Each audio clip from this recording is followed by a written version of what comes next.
Let us never negotiate out of fear, but let us never fear to negotiate. John F. Kennedy. Welcome to Cállate, Vende.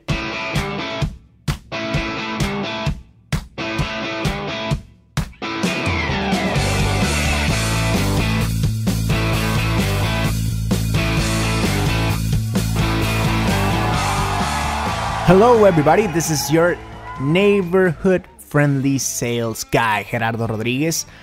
Here in Cállate, Vende, we have already searched for the best tips, the best practices in order to develop you in the true cabrón de las ventas that you can be, in the true sales ass kicker that you can be.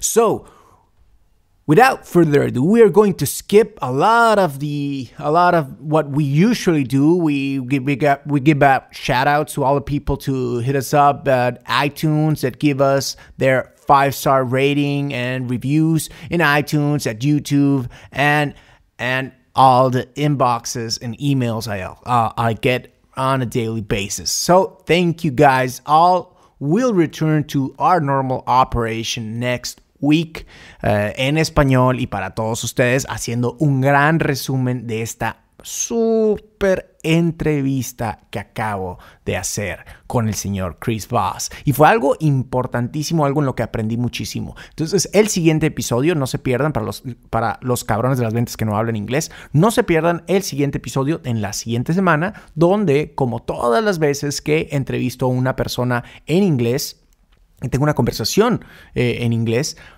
voy a darles el resumen de las lecciones aprendidas en la conversación. Entonces, la siguiente semana los espero con ese episodio. All right. So, here we go. We have the author of the... I have to say, this might be... Scratch that. This is the best book I've ever read about negotiating skills. I've learned so much from the book, Never Split the Difference. And like I said to Chris, hey, Chris, you know what? Page number 1, I was already sold. I was like, okay, we have to get Chris in the podcast. We have to get Chris in the show in order for him to address the cabrones de las ventas community, the sales ass-kicking community. So I want to thank Chris Voss once again for being here and delivering all this huge amount of value to the people that are listening, that are tuning in. So, before we go to my conversation with Chris Voss, let's say hello to the producer, the one and only, the magic man, the guy with the magic fingers. Hey, Chiche, how you doing? How's it going, friends of Cállate, Vende? Episode 059. We are really proud of this one. Awesome interview, great content for the community, and as Gerardo said, tune in next week for the Spanish recap of the interview. And as always, thank you for listening. All right, so, ladies and gentlemen, without further ado, here's my conversation with former FBI negotiator, Chris Voss. Hello, Chris, how are you? I'm fantastic. I'm happy to be with you today. Happy to have you in the show, Chris. So you are in front of the sales ass-kicking community. That's the name of the community, by the way. Well, at least that's a translation in English.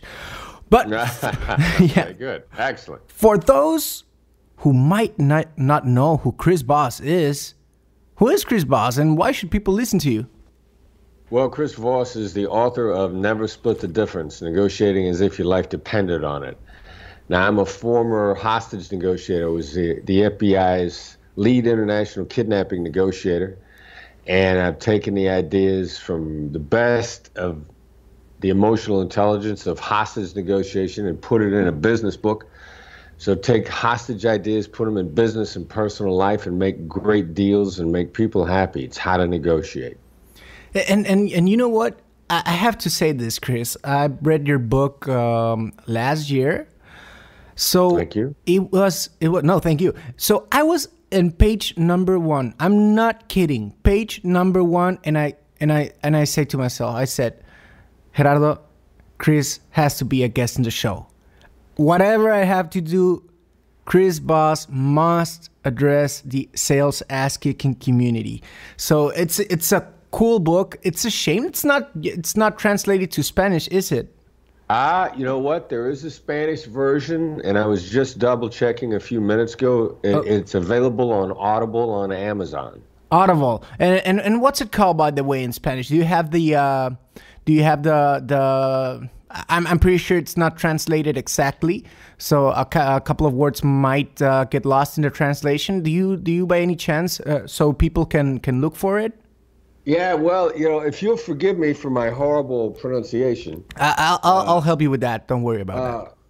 Rompe, R-O-M-P-E. Sí. La barrera. Right. Del no. Rompe la barrera del no. That has nothing to do with never split the difference, by the way. Rompe, yes. Okay, damas y caballeros, I'm going to be talking in Spanish a little bit. Rompe la barrera del no. Me acaba de comentar Chris que pueden bajar el libro, el audiolibro en la plataforma Audible, ¿ok? Audible, ahí pueden encontrarlo. Rompe la barrera del no. Les voy a dejarla en la descripción de este episodio para que puedan buscarlo. All right, Chris. So I want to know something. I want to know your own definition of the word negotiation. I want to know your own romantic definition of this word. I'm torn between collaboration and navigation. Navigating to great collaboration. How's that for 3 words? That's actually very, very good. I thought that we were going to extend a little bit on that, but it's that's great. Man, a few words. All right. So tell me something, Chris. What was your toughest negotiation yet? I know that well, for Christ's sake, you've been the FBI. You've negotiated hostages. In the book, you tell us a lot of stories regarding that. But that I was thinking that might not been the hardest or toughest negotiation for Chris Voss, and I want to know what was that one. Wow. All right. So personally, the toughest negotiation. Right. I mean, when in applying these ideas to business, we have a business partner that I don't particularly like and I don't particularly trust. Okay. But the relationship brings us a lot of value. And I have a tendency when I think about, because I like to trust people. I mean, they say trustworthy people trust. And I like to trust people. So dealing with someone that I know I can't trust, it makes me mad, which then gets in my way of thinking. It's not that emotions are bad for negotiations; it's that negative emotions are bad. You actually negotiate better when you're happy, when you're a positive emotion. And just navigating the negative emotions to me and getting them out of my way was really hard. And I ended up getting yelling at this person on the phone. Then I got mad at myself afterwards, and I actually let my director of operations, who happens to be my son, take over the negotiation and ended up making the deal. So that was personally tough for me because in a personal situation, just because I was having trouble not getting mad. So Chris, I'm loving this, by the way. This is a great example. So let's make a little exercise. If you were not Chris Voss, you were like, I don't know, Chris Voss's coach. What would you say to Chris in that particular moment? That particular moment that he was getting mad. He was just about to start yelling. What would this expert coach what tip or what advice would you provide to him? Well, I would have, if I could have got myself to stop and think in the moment, I would have said, well, what got you here in the first place? Because that's a question designed to make you think about. The fact is, in that situation, what got me there in the first place is we were really successful. And what got my anger away afterwards was when I said to myself, I'm lucky to be in this conversation at all, because this conversation is a sign of our success. So, to find a way to ask a question that prods somebody into a positive frame of mind, which is kind of a sneaky thing to do. Okay. But we're smarter. We're 31% smarter when we're in a good mood. There's really good, solid data out there from a psychologist at Harvard that backs that up. So, no matter how bad the situation is, if you can find a way to put any kind of positive spin on it and prompt that in somebody's brain, it's a game changer on the spot. Wow. That is actually a really cool advice and a really cool stat that you just throw out to the community. So you're 31% more effective when you're happy. Is that? Yeah. Wow? That's really cool. It's nuts. It's kind of cool, but we're learning more about brain science more these days, and it's really close to, what X Games athletes call a state of mind called flow. Okay. Which is what traditional athletes would call being in the zone. Right. And everybody performs better. And now that they've researched it, your fear falls away, your pattern recognition increases, and your mental endurance goes through the roof also. And that's borderline euphoria. I mean, it's borderline happiness. And you can do ridiculous things that you could never do if you can find that mental frame of mind. And it's a happy frame of mind. Right. So I want to know your own crazy little thing that you do in order to get into that point before a really big negotiation, before a really big event, a conference or something like that. Chris, what does Chris do in order to get into that perfect, let's put it that way, state of mind? Well, find a way to make you, I could say, this is kind of cool. Like, this is a hell of a challenge. I mean, right. I'm alive. I'm lucky to be here. I mean, I got an opportunity to make a difference. I mean, how cool is that? If you get yourself into that, I mean, you're 31% faster than your competition. It sounds so simple, yet so many people do that, don't they? Well, they do it, and our brain is actually wired to be negative. The caveman days. The optimistic caveman got eaten by the saber-toothed tiger because he said, here, pussycat, you just need a little bit of love. Okay. But the negative caveman was the kind of guy like, well, I don't know, that's probably not a good idea to walk up to that thing and see if it wants you to pet it, Right. The negative caveman survived, and so we're overly negative, and that's how come we give ourselves such a hard time. Well, there you go, people. That's the explanation why so many people are negative. That they're just trying to protect themselves. All right, so let's get it back to the negotiating phase of the interview. So here's a stupid question, Chris. Why should people know how to negotiate? Well, the most dangerous negotiation is the one you don't know you're in. Okay. And as a general rule, everybody probably negotiates anywhere. My guess is at least 7 negotiations a day. Anytime somebody's trying to get somebody else to say yes to anything, or if the words I want are in your brain, and there's another human being that you're communicating with, you're negotiating. You're trying to get something. It's not just money. It's actions. It's where we're going to go to eat. It's what time we're going to eat. It's, just... What movie would you like to see, right? Yeah. Yeah. I mean, we're constantly trying to collaborate with people to get something we want.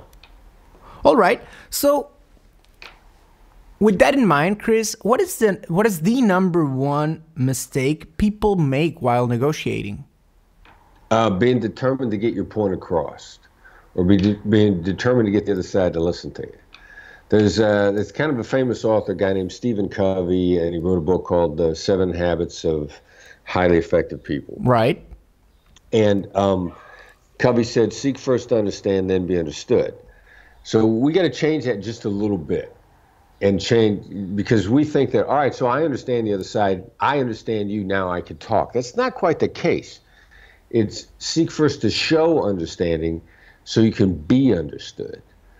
Like, the fastest way to get the other side to listen to you is to listen to them first. Right. And that seems really indirect, but it clears up their brain because they, like you, are so determined to be understood that once we feel like we are, I mean, we relax and our ears open up in this ridiculously open way. And the indirect route is the fastest route. All right.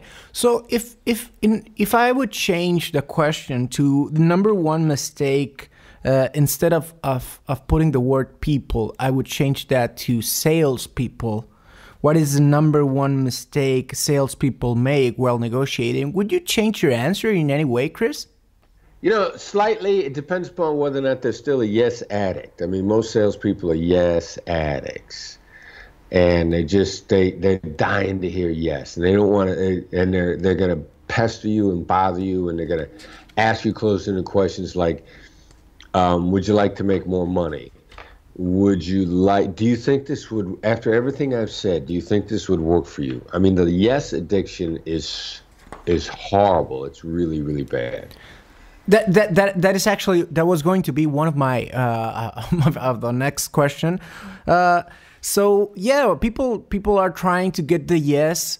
And in your book, you say something really, really interesting, that the yes is not entirely, correct me if I'm wrong, Chris, by the way, it's not entirely a good thing. The word no can actually do better than the word yes, meaning that once you get the yes, you stop trying, or people just say yes to you just to shut you up, right?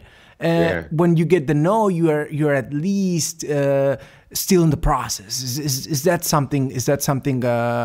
More or less what you say in your book, Chris? Yeah, well, I mean, since people are trying to get us to say yes so much, there's three kinds of yeses. There's confirmation, commitment, and counterfeit. Counterfeit, right. Counterfeit, yeah. So if I'm talking to you and you've got information that I want, and I want to find out what you have to say, I'm going to give you the counterfeit yes just to keep you talking. And people get really good at this counterfeit, this fake yes. It's a yes to keep the other side going. And they don't feel bad about, it's effectively a lie, but they don't feel bad about it because you've been trying to trap them. Because the real problem with the real yes is it's commitment. And so if I really say yes, then what have I let myself in for? What's the catch? What are the extra costs here? What am I not seeing? What are the 9 things you're going to try to get me to say or buy after I've said yes the first time? So I've really got my guard up. Now, The flip side of that is when I say no, I feel like I protected myself. And if I feel like I protected myself, what happens mentally is I calm down and I think things through. And you think things through so far that we actually say, triggering a no that serves us, we call that a calibrated no. And a calibrated no is worth at least 5 yeses. Wow. And if I get you to say no to the right question, like we're talking about something, I'm trying to lay a project out in front of you, and I say, all right, so is this a bad idea? Do you disagree with this? And when I say, do you disagree with this, or is this bad for you? Then you go, no, it's not bad for me. As a matter of fact, here's what I need. I need X, Y, and Z, and these are the 3 parts of what you've laid out that work for me, and here's what I need you to fix.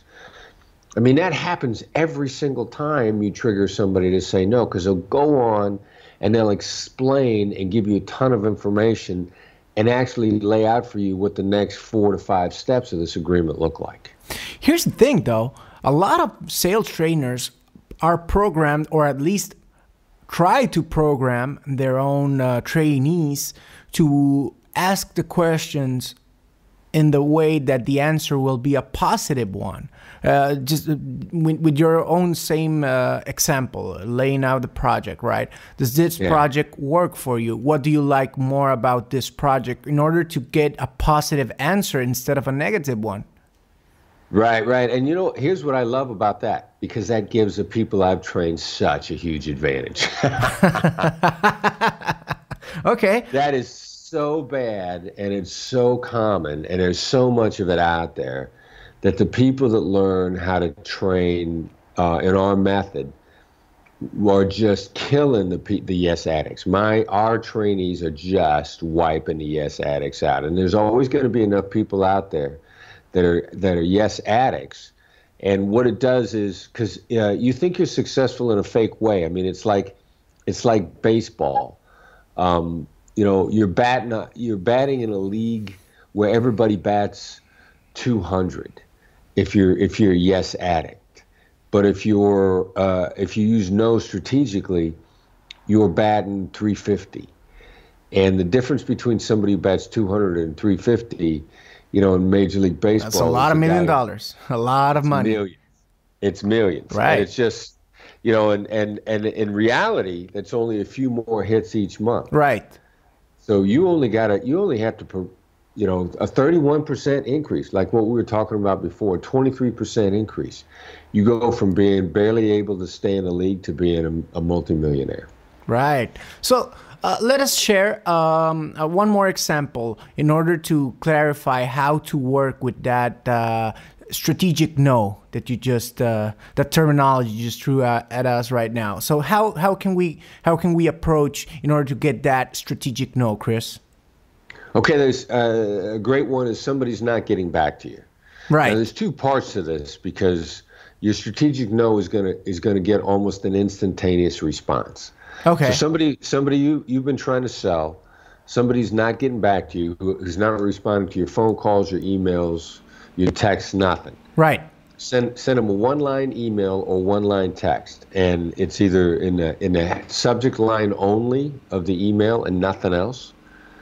And I'm not kidding, nothing else. And say, have you given up on, and then whatever the project is. Okay. Doing business with me. Have you given up on solving this problem? Have you given up on working with us? One line only. That's a single no-oriented question. Now, they're going to get back to you, and I'm not kidding, within 5 minutes of reading that. Within 5 minutes. Okay. Yeah, because it triggers something more powerful, right? Right. Okay. Right. It triggers a feeling of loss. It puts them in a position of rescuer. It makes them safe and protected. They'll answer instantaneously. Now, what you have to do after that is you have to change your approach, because your approach that led up to that moment was part of why they stopped listening to you. And most likely you've been yes oriented, yes addict. Does this work for you? You're asking lots of yes questions. And that's the other reason why this works so fast, because it's so startling that you've changed from yes to no. Right. Now the next move you got to do is you should just say, open-ended question, how do you want to proceed? And be prepared to summarize whatever they say. You got to summarize their perspective, not yours. This is not the time to pitch again, because your pitch shut them down. Right. Now, you've re-triggered, but you have to demonstrate, you have to show understanding. You have to show understanding of their position. And that's like the perfect cue for my next question. You give up a term really, really cool in your book, Never Split the Difference, called tactical empathy. So that's really cool, because I think it makes a lot of sense, sort of like the jab and then the right cross. So you just opened up once again that project that was on hold, that was cold as hell. Well, hell is not cold, but really cold. And then you open up once again. So how do you want to proceed? And then you summarize. Tell us where does tactical empathy go there? What is it, by the way? Well, yeah, I mean, everybody's heard of empathy. It's right, yeah. Put yourself in the shoes of the other, right? In your counterpart's shoes. Try to see it as the other guy's perspective, blah, blah, blah. Right. We know what empathy means, but tactical empathy, that gives us so much power. Like, what is that? Yeah, well, now that we know so much, we know more about it, we got brain science. And part of it is, if I just state your objections, I don't deny them. Well, one of the important things is think of everything you'd like to deny, and instead of denying, just state it, lay it out there. Well, tactically what that does, though this makes no sense, is it actually diffuses those objections. Like if you think that I haven't been listening to you, the wrong way to do the denial would be to say, look, I don't want to make it seem like I haven't been listening to you. That's bad. Now, the tactical way of saying, like, I'm sure it seems like I haven't been listening to you. Mm-hmm. Switch from the denial to the statement, the observation. And that's going to diminish it. It's the only thing that diffuses negatives. And that's part of your summary. You lay out your summary. Yeah, if you've been trying to sell somebody for a long time, what's going through their head? What's going through their head is that you're only interested in yourself, or that you're only trying to sell a product to them because you don't see them as a human being. You just see them as a number, as an account. Right. So you say, you know, I'm sure it probably seems like I've just been a fast-talking salesman that only sees you as an account, not as a person. That's the hard part, but it's the tactical part of empathy, to be able to articulate the negatives, because that's the only thing that makes them go away. And they'll come back with, well, you know, yeah, I guess I was being kind of hard on you. That's the reaction. Now you're starting to clear up what's getting in their way. Well, that's great. That's great. We are going to talk about more this tactical empathy in our exercise. So I'm going to skip to my next question. You are in the book Never Split the Difference. You talk about that's right moment versus that you're right moment, and this is more or less alike to that yes, the people that are constantly looking for the yes, right? But that's right versus you're right really caught my mind. I think that when a customer or a prospect, pronounces that word or that term, that's right, it's way more powerful than you're right. Tell us about more than that, Chris. Yeah, well, you know, that's another 2 millimeter difference, to borrow a phrase from Tony Robbins. You know, when you're making your sale, when you're pitching, when you're trying to lay out your logic and your reasoning, and you're asking them questions that all you want to do is confirm, but they're all yes questions. Right. And when the other side is tired of it and they just want us to shut up, they look us in the eye and they say, you're right. I mean, there's nothing. The only thing that probably might make us happier to hear than yes is you're right, because we love to hear we're right. It just makes us happy and proud. You're right. And we're so happy and proud that we shut up and we stop. It's what we say to get somebody else, that we want to maintain a relationship. We don't want to offend them, but we just want them to shut up. We look at them and we say, you're right. And they get really happy and they shut up. You know who the world's greatest practitioners of you're right are in order to maintain happiness and get people to shut up? No, who are they? Husbands. I might have to edit that part, Chris. You'll excuse me, by the way. That's a good one. Yeah, man, I'm telling you. All right. So what's the big difference from you're right and that's right, and how we go from you're right to that's right? Well, you know, when you get that's right, you start to state to people what they're actually thinking. Like, you know, you say, you know, you're probably thinking that all salesmen are alike. And you're probably thinking that this product might not really suit you, and and you've been working on this problem for a really long time. It's been very frustrating for you. And the mere fact that you're talking to me at all is an indicator that this is an ongoing problem for you. And you're hoping that I'll solve it, but if you haven't made the purchase yet, there's something I'm just not doing right. You know, it's laying out what the other side is actually thinking. Because that's the only way to get the schizophrenic in their mind to stop interfering with your communication. It's the Covey model again. Seek first to show understanding, then be understood. Right. So you show understanding, so you can then make your point. It's an important sequencing issue. What do you do first? You show understanding in order to get the noise, the chaos, the fears in their head to calm down. And you know that you've nailed that when they look at you and they say, that's right. And that's when they listen, and not before. Okay, but let me ask you something, though. What part of this tactical empathy, what part of this trying to address a fact that might be in our prospects or our counterparts' mind, what part of that is just simple guessing? How can we not guess? How can we be sure about what we are about to show? Yeah, you know, and it's educated guessing, but right. If you're, you know, it doesn't take any great amount of intelligence to have a pretty good feel from where the other side is coming from. No matter what you're doing for a living, you've got a pretty good idea what's going through their mind. I mean, if you're in sales, every salesperson knows that a prospect thinks that sales people are a bunch of hustlers because they've had bad, you know, salespeople solve more problems in this world and help more people make their lives better than any other profession. But the problem is, with no barrier to entry, sorry about that, with no barrier to entry, there are a lot of people that shouldn't be in sales, that are liars.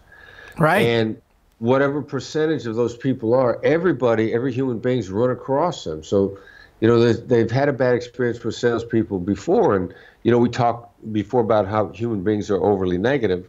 There's an old phrase, once bitten by a snake, you're afraid of ropes. So it's a human interaction. So whatever your business is, you got a pretty good idea. You can make a good educated guess. And the great thing about this is that you start making these educated guesses with people. They actually like it because you're talking with them instead of at them. Right. And as soon as you're talking with them, now you have this collaboration to create a great outcome. And they feel very involved and they feel part of it. Okay. So let's get back to sales, by the way. Pricing, negotiating pricing. And I guess this is a question you answer, I don't know, 10 times a day at least. So people negotiating pricing. Let's put it this way. Your price is too high. So the customer, or the prospect, I should say, shouts that to you. Your price is too high. And you really want that business, and you can knock off a few dollars on your price. What's Chris's? I wonder what Chris' advice would be in this situation, or what would you do?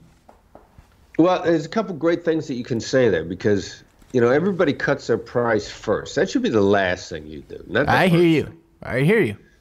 So you say, all right, so it sounds like there's some things here that you need that are not being addressed.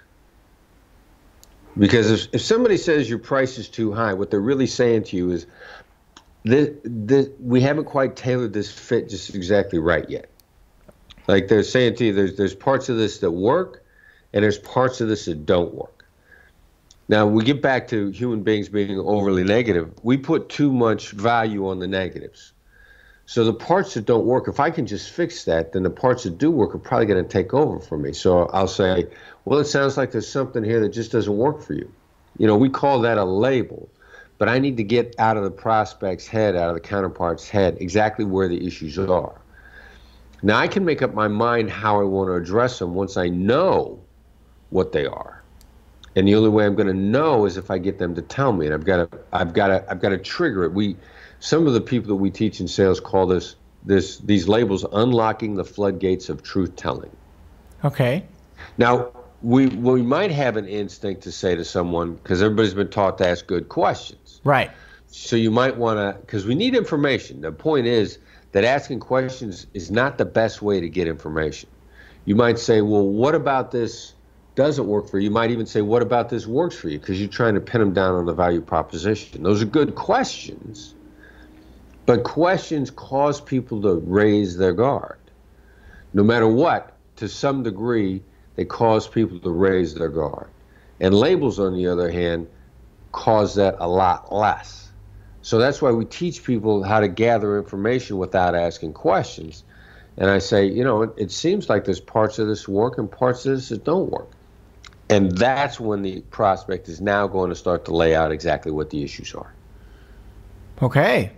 And once you get that issue, I don't know, you'll reassemble, or would you change something about your proposition, or what would the next step be, Chris?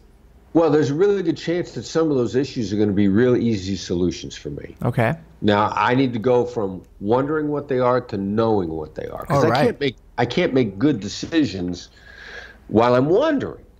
Right. And every time there's going to be at least one thing in there that's a real easy give, a non-monetary give for me. Because we call these black swans. I mean, what's the small piece of information the other side could give us that's going to change the entire game? Whatever the percentage chance of that is, if I don't tease it out, the percentage chance is 0. Now, in reality, 75% of the time when they start laying stuff out for me, they're going to throw something at me that's going to be so good for me, I'm going to be delighted by it. I'm going to be startled by it. because I got problems that they don't know about either. I just don't know exactly how our problems and their problems match up because everybody's hiding information. Right. And this is the best way to get the other side to start laying information on the table without you giving any in return. So let's lay some of this stuff out and let me see if I can't maybe delight myself with how you want me to solve your problems, which is something I would have loved to have done anyway. I just didn't know it was good. That makes perfect sense. All right. So perfect timing for our exercise. I hope you're ready, Chris. I'm not sure I am because I've learned so much this far. So here we go. Exercise. All guests of the show, we have this little exercise going on, which in some of different approaches, different thematics. So in this show, we are talking about negotiation. We have the negotiating master, Chris Voss. So here's what we're going to do. We're going to lay out our top 3 tips, our top 3 pointers, the very best advice you can give out to the sales ass-kicking community. And how we're going to do this, Chris, is you'll say your number 1, I'll say my number 1, and we'll give each other feedback once we finish with our pointer, and we'll going back to the next one. Does that make any sense? You trying to get me to say yes? You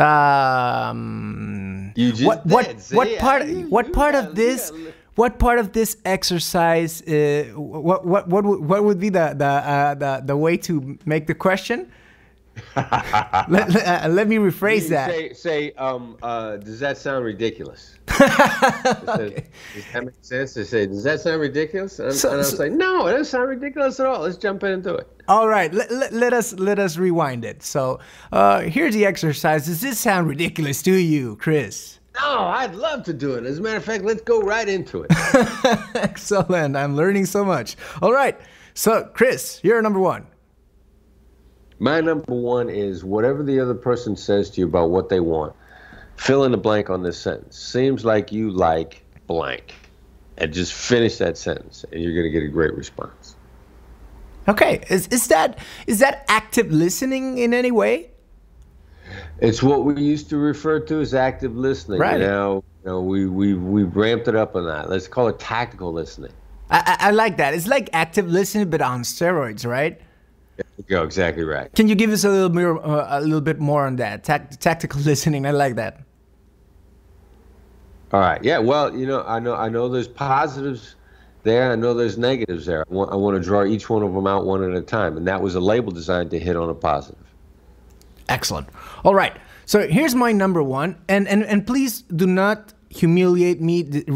Keep in mind, this is my show. I'm just a young tiger doing this exercise. So okay, all right. So with that in mind, here's my number 1 though, and I actually think a lot of people make this mistake, and it's gather enough intel, gather enough information in order to get do your homework before you sit in that table, in that negotiating table, before you present yourself with that prospect or that customer.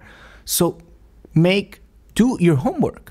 Gather intel, gather information regarding the other person, regarding your market segment, regarding the business that you're trying to approach, the company, the story of the company, how they do business, how well or how bad have they done with similar approaches of the ones or similar projects as the one that you are presenting. So it is ridiculously important in order to excel in any negotiation. That's my opinion, to have done your homework.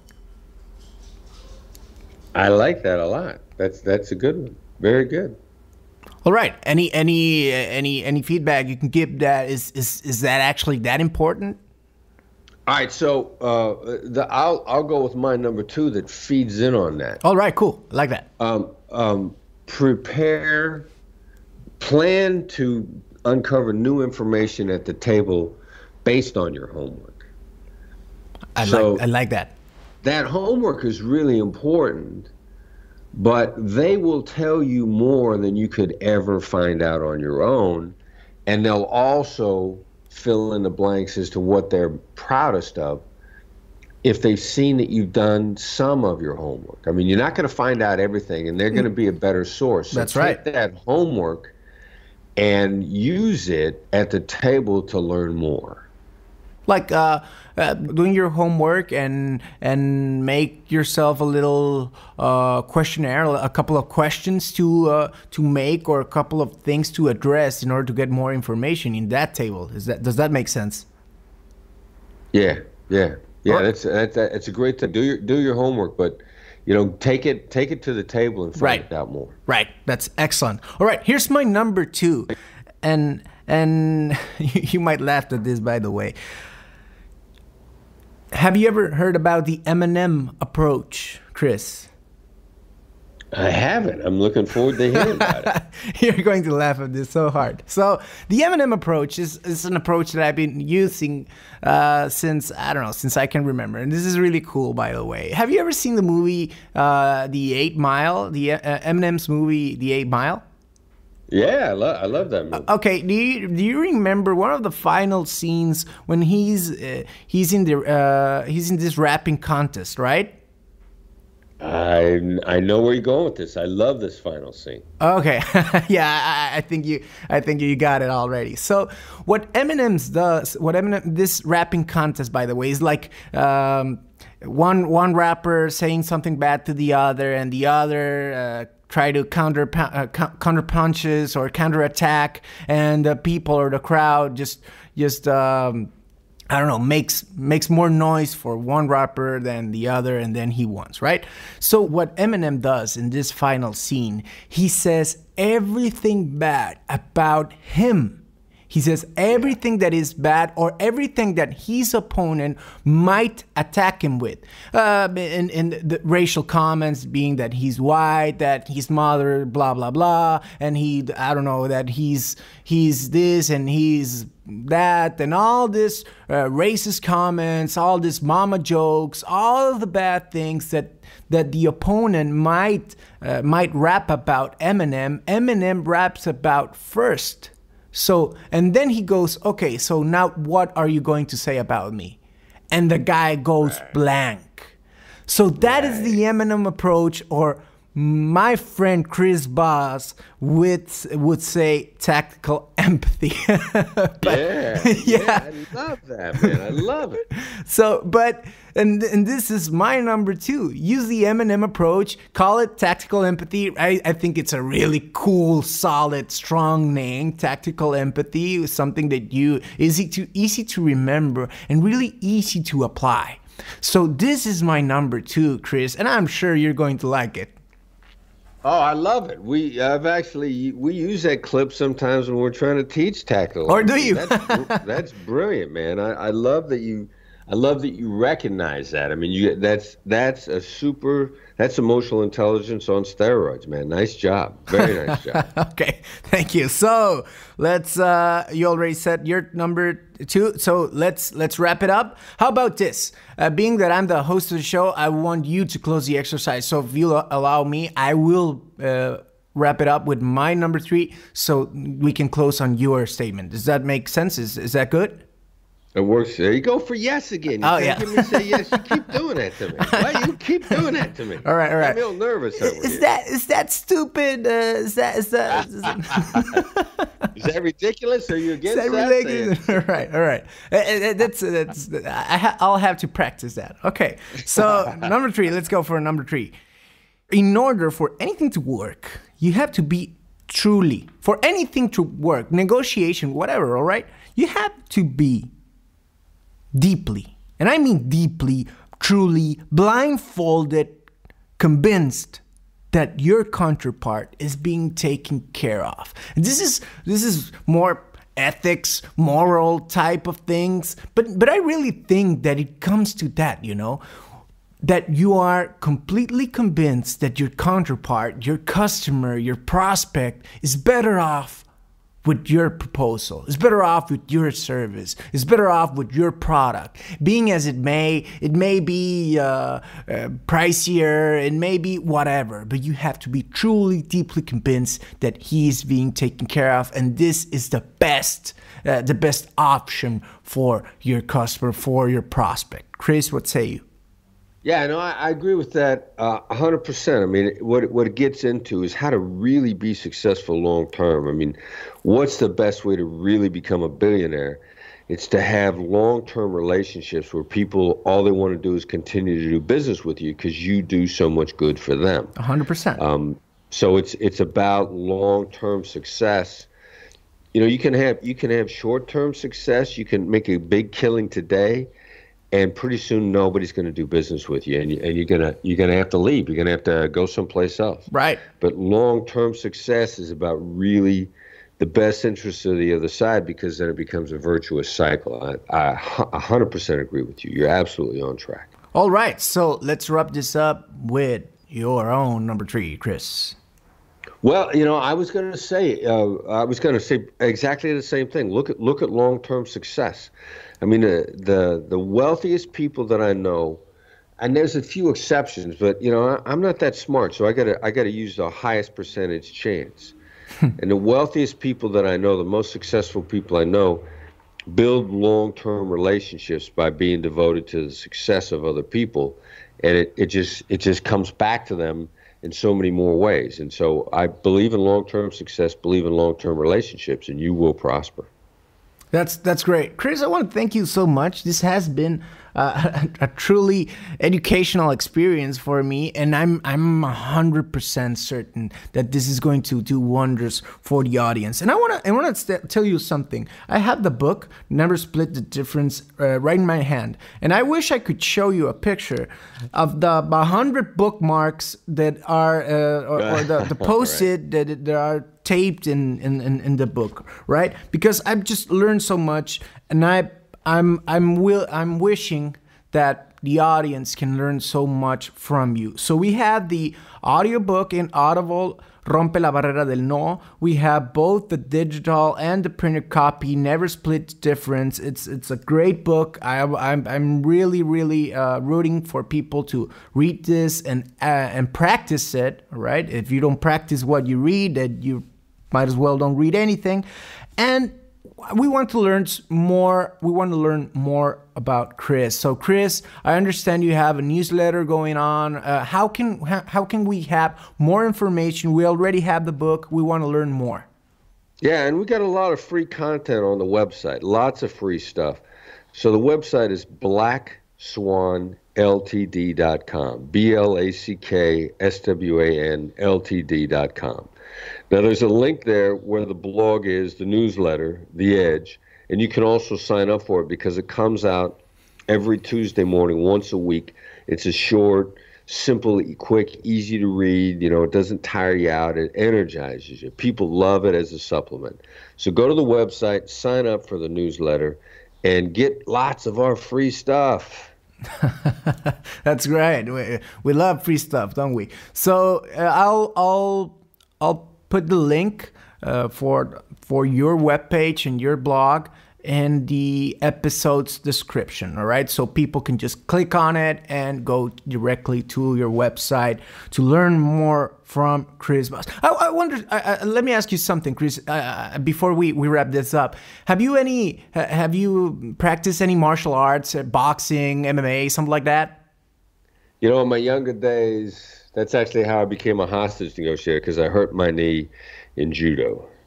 Judo, all right. So let me ask you this: Did you have a judo name? Do you have a fighter's name? You know what, the boxers that have a middle name. What was your own nickname, Chris? Yeah, I didn't get that far. You didn't get that far. All right. How about I'll give you one right now. How about that? All right, that's awesome. I love it. I'll give it to you right now. It's DAH. Chris the Boss. All right, Chris. So social media, how can we follow you? Yeah, at the FBI Negotiator on Instagram, Voss Negotiation on Twitter, and put a lot of stuff on Instagram. So I love the Instagram feeds. All right. So I'll make sure to drop on this in the episode description as well. Final question though, here in Cállate, Vende, we are looking to develop true ass-kicking salespeople. Chris Voss. What is a crucial characteristic of a true sales ass kicker? You know, it's going to sound ridiculously simple, but listening, actually listening for the solid gold and what they have to say. The deal is there. You just got to listen for it and pick it out. And that, ladies and gentlemen, it's that simple. Listening. Cállate y vende. Shut up and sell. Cállate y vende. Yeah. That's right. All right. Chris, I want to thank you so much for the opportunity. I want to thank you so much for your time. And I don't know, any final thoughts, any final comments to wrap this up? No, this was a fun conversation. I really enjoyed this. It was a lot of fun. I enjoyed it as well. Thank you so much, Chris. Mi casa es su casa, compadre. Thank you. All right. Once again, Chris, I want to thank you so much for your time and for the huge amount of value you present for the people tuning in to this show. I want to thank all of the people, my English speaking audience. I want to thank you so much for not laughing at me and my poor English conversation and English talking skills. All right. Thank you so much, people. I'll see you next week with one new episode. The episode will be all 100% in Spanish with all the lessons I've learned from today's conversation with Chris. All right. Hit me up. iTunes 5-star rating and review. If you give me your 5-star rating and review, I'll shout out to you. I'll send shout outs. I'll say hi in the show. All right. So you just put me your name and when you're and where you at. So I'll send you holla in Cállate y Vende. If you want to follow me, I'm at Facebook as Cállate y Vende or at Cabrón de las Ventas. Instagram, Cabrón de las Ventas. YouTube, Cállate y Vende as well. All the links are in the episode's description. And make sure to click on the online course. There's a new online course for you guys, para la gente que habla español. Ahí está un curso en línea 100%. Utilicen el código de descuento con la palabra primeros para ahorrarse el 20% en el valor total del curso. Es un curso de 17 capítulos, cada uno de esos capítulos con un objetivo en específico. Y al final del curso, tú vas a diseñar tu propio plan de acción para ganar eso que quieres ganar. Ahí está el curso en línea. Utiliza la palabra primeros para ahorrarte el 20% en el valor total. Por el amor de Dios, hazlo ahorita. All right, ladies and gentlemen, once again, thank you so much. We'll see each other next week. Y por lo pronto, hay que romperla, carajo.